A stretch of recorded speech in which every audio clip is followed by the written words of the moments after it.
Selamat datang kembali di channel Lelah Nonton. Yang kali ini kita bakal ngebahas serial Game of Thrones season kedua episode 4, yang dimana akan semakin seru dan penasaran di setiap episodenya. Yang belum nonton episode sebelumnya bisa klik link di deskripsi. Oke, langsung saja tanpa basa-basi kita mulai alur ceritanya. Scene diawali dengan hujan turun di Oaks Cross, tempat di mana pasukan Lannister berada. Di scene tersebut diperlihatkan dua pasukan yang sedang berbicara di bawah guyuran hujan.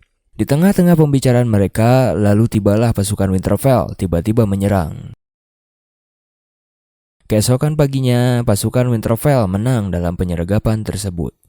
Pasukan Lannister banyak yang tewas akibat dari penyergapan semalam. Kita akan diperkenalkan dengan karakter baru, yaitu Roose Bolton dari klan Bolton.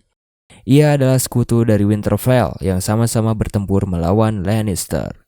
Klan Bolton memiliki kebiasaan menguliti tawanan hidup-hidup, tetapi hal tersebut dilarang oleh Robb ketika ia sedang berperang bersamanya. Lalu Robb bertemu dengan seorang karakter baru di serial ini. Dia bernama Talisa. Ia bertemu dengan Talisa ketika Talisa sedang mengobati para tawanan perang Lannister. Talisa mengatakan kepada Robb bahwa ia tidak suka dengan peperangan yang terjadi. Para korban tidak bersalah apa-apa atas kematian dari ayahnya Robb. Lalu Talisa pun pergi dan meninggalkan Robb. Kabar kekalahan pasukan Lannister di Oaks Cross sampai ke King's Landing. Lalu Sansa lah yang menjadi korban atas berita kekalahan itu. Raja Joffrey berniat membunuh Sansa dan mengirimkan mayatnya kepada saudaranya agar saudaranya Robb menghentikan peperangan. Ia lalu dipukuli oleh Sir Meryn atas perintah dari Raja Joffrey. Namun di tengah kejadian tersebut, datanglah Tyrion menghentikan kejadian itu. Ia datang dan memperingatkan Joffrey untuk tak berbuat bodoh dan seenaknya. Ia menyelamatkan Sansa dan pergi dari ruangan Iron Thrones. Scene berlanjut di mana diperlihatkan camp pasukan Renly Baratheon. Di dalam tenda Renly tiba-tiba datanglah Lord Baelys. Kedatangan Lord Baelys tidak disukai oleh Renly. Ia mengatakan kepadanya bahwa ia tidak menyukai Lord Baelys karena ia memang tidak bisa dipercaya. Lalu Renly bertanya kepadanya, ada maksud apakah ia datang mendatanginya?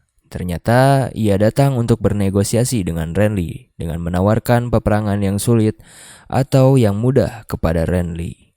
Lalu Baelys datang ke tenda Catelyn berada. Kedatangan Baelys membuat Catelyn marah. Catelyn mengetahui bahwa Baelys telah mengkhianati kepercayaan yang diberikan oleh Ned, suaminya. Namun Baelys mengelak tuduhan tersebut. Dan ia mengatakan bahwa mungkin Catelyn mendengar rumor yang salah. Lalu ia juga menawari Catelyn untuk bisa bertemu dengan kedua anaknya, Sansa dan Arya. Baelys menawarkan untuk menukar kedua anaknya dengan Jaime.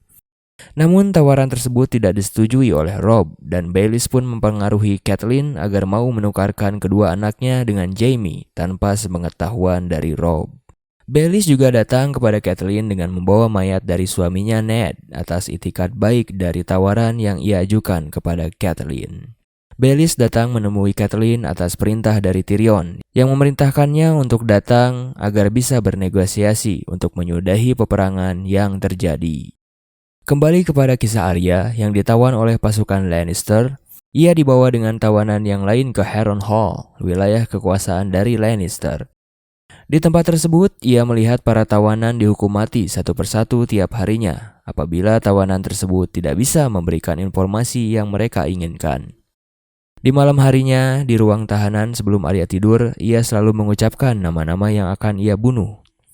Joffrey, Cersei, Elyn Payne, The Hound. Arya terus mengucapkan nama-nama itu. Keesokan paginya, semua tawanan dibangunkan dan datanglah The Mountain. Orang yang akan memilih siapakah tawanan selanjutnya yang akan disiksa untuk dimintai informasi yang mereka butuhkan. Tawanan tersebut diikat di sebuah kursi dan diletakkan seekor tikus yang ditutupi oleh sebuah ember. Ember tersebut lalu dipanaskan agar tikus tersebut menggerogoti perut korban sampai korban pun tewas. Keesokan harinya, tawanan yang terpilih adalah Gendry. Gendry mulai ditanyai oleh pasukan Lannister dan sama seperti yang lainnya. Ia mulai disiksa dengan seekor tikus yang akan dimasukkan ke dalam ember yang akan menggerogoti perutnya. Tapi beruntunglah Gendry. Tiba-tiba datanglah Tywin Lannister yang menghentikan penyiksaan tersebut. Ia mengatakan bahwa hal tersebut adalah hal yang sia-sia karena kita bisa memperkerjakan tawanan tersebut. Ia lalu menanyakan kepada Gendry apa keahlian yang bisa ia lakukan, dan Gendry pun menjawab ia adalah seorang pandai besi. Lalu Tywin melihat Arya dan Tywin tahu bahwa ia bukanlah seorang laki-laki namun seorang anak perempuan. Ia memerintahkan kepada penjaga untuk membawakan Arya kepadanya untuk dijadikan pembantunya. Kembali kepada kisah Daenerys, para penjaga yang ia tugaskan untuk mencari tempat yang bisa ia singgahi akhirnya kembali. Ia membawa kabar bahwa ada sebuah kota bernama Card yang akan menerimanya jika mereka bisa melihat kebenaran bahwa Daenerys memiliki 3 ekor naga. Akhirnya Daenerys datang di gerbang kota tersebut dan disambut oleh para penguasa Card. Para penguasa Card mengetahui dari mana Daenerys berasal.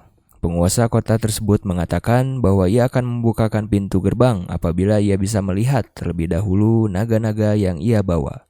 Namun Daenerys mengatakan kepadanya bahwa ia akan memperlihatkan naga-naganya apabila rakyatnya diberi tempat bernaung dan diberi makan terlebih dahulu.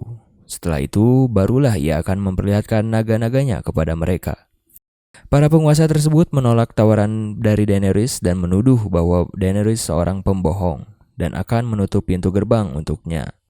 Daenerys pun marah mendapatkan perlakuannya tersebut. Ia mengatakan jika naga-naganya sudah tumbuh besar, ia akan membakar kotanya sampai rata dengan tanah.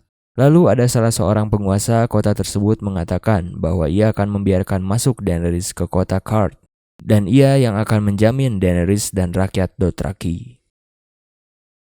Kembali kepada kisah Catelyn Stark yang berada di camp Renly Baratheon, ternyata Stannis sampai ke camp Renly Baratheon. Ia datang kepada Renly bahwa ialah yang berhak atas tahta Iron Thrones, namun Renly menolak atas pengakuannya tersebut. Karena Stannis tidak pantas menjadi seorang raja. Renly juga mengatakan bahwa ia memiliki pasukan yang lebih banyak dari Stannis. Catelyn yang berada di tengah-tengah pertikaian mereka berdua mengatakan, apabila mereka berdua adalah anaknya, ia akan membenturkan kedua kepala mereka dan mengurung mereka di sebuah ruangan. Mengingatkan bahwa mereka adalah kakak beradik, yang seharusnya tidak boleh ada pertikaian di antara mereka berdua. Stannis lalu mengatakan kepada Renly bahwa ia memberi waktu 1 malam untuk berpikir. Apakah ia akan bergabung dengannya ataukah dia akan bertempur dengannya. Di malam hari di mana diperlihatkan Stannis sedang berada di kapal bersama Davos, ia mengatakan sebuah rencana kepada Davos untuk menyelundupkan Melisandre ke camp Renly. Ia lalu bergegas mengantarkan Melisandre atas perintah dari rajanya, Stannis. Di tengah perjalanan, Davos sebenarnya tidak menyukai Melisandre dan ia juga tidak percaya dengan hal-hal magis. Karena hal tersebut tidak berguna di dalam peperangan. Melisandre mengatakan kepadanya bahwa ia harus percaya dengan dewa baru rajanya, The Lord of Light, karena dewa tersebutlah yang akan menolongnya. Sesampainya di pesisir pantai, ternyata Davos mendapati jalan buntu yang dimana jalan tersebut sudah ditutup oleh pasukan Renly. Namun Melisandre mengatakan hal tersebut tidak akan menghentikannya. Lalu Melisandre yang sedang hamil atas hubungannya dengan Stannis Baratheon, ia tiba-tiba melahirkan seorang makhluk bayangan hitam yang keluar dari Melisandre. Melihat hal tersebut, Davos hanya diam, tak bisa berkata apa-apa karena tidak percaya apa yang sedang dilihatnya.